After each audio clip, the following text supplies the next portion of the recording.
Hey folks, welcome back to Kombucha Library TV, aka the YouTube series that your favorite YouTuber has never heard of. I'm your host, Tim Zahavich, and this, ladies and gentlemen, well, this is the lightning show. The show where we take the good word of kombucha and spread the gospel out to the masses. You are part of the masses. Today we're going to be doing something slightly different. I have here a bottle of home-brewed coffee kombucha. Typically kombucha is made with brewed tea.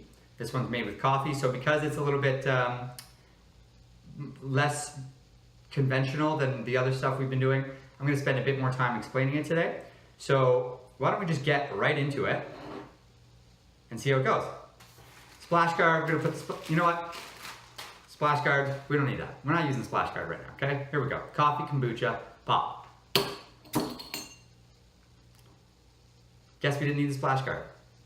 That was foresight on my part. Here we go. Let's pour this coffee kombucha into the glass and we'll see how it tastes, smells, and looks. As you can see, it looks a lot like just typical coffee. It's very much brewed in the same way as coffee is initially. It's brewed a bit stronger with a bit more sugar than you'd probably drink it if you were just going to have a cup of coffee without milk or cream. But this one is kombucha coffee. So I can tell you right away, it smells not exactly like coffee. It's less sharp than coffee is. I'm really excited to taste this and see how it goes because this isn't very typical.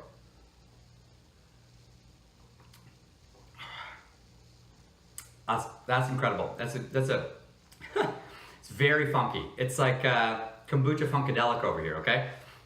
This stuff has a lot more, I don't know how to describe it. It tastes a little bit like coffee, but the acidity and the bitterness of coffee are gone.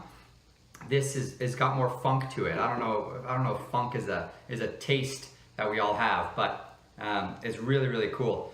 So to make coffee kombucha, you just take a SCOBY that you were using for a typical kombucha brew, and you add it to a pot of coffee that's cooled to room temperature. Once you brew coffee kombucha with that SCOBY, that same SCOBY can't then go back to making tea-based kombucha. The pH levels are different between coffee and tea, and so it takes on the life of the coffee a bit, and that SCOBY can then only be used in making coffee kombucha. So you can't really switch back and forth. But based on how this tastes, I would imagine that I'm gonna be doing this a bit more because it's really good. Really, really good. If you like cold brew coffee, this I think would be right up your alley. It doesn't have if you just have black coffee, it's got like a really sharp acidic note.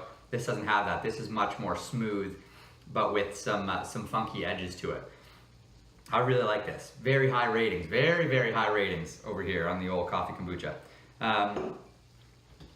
So thanks for tuning in again. Thank you for coming on the journey, TM, with me. And come back next time. Same Booch time, same Booch channel. This has been The Lightning Show. See ya.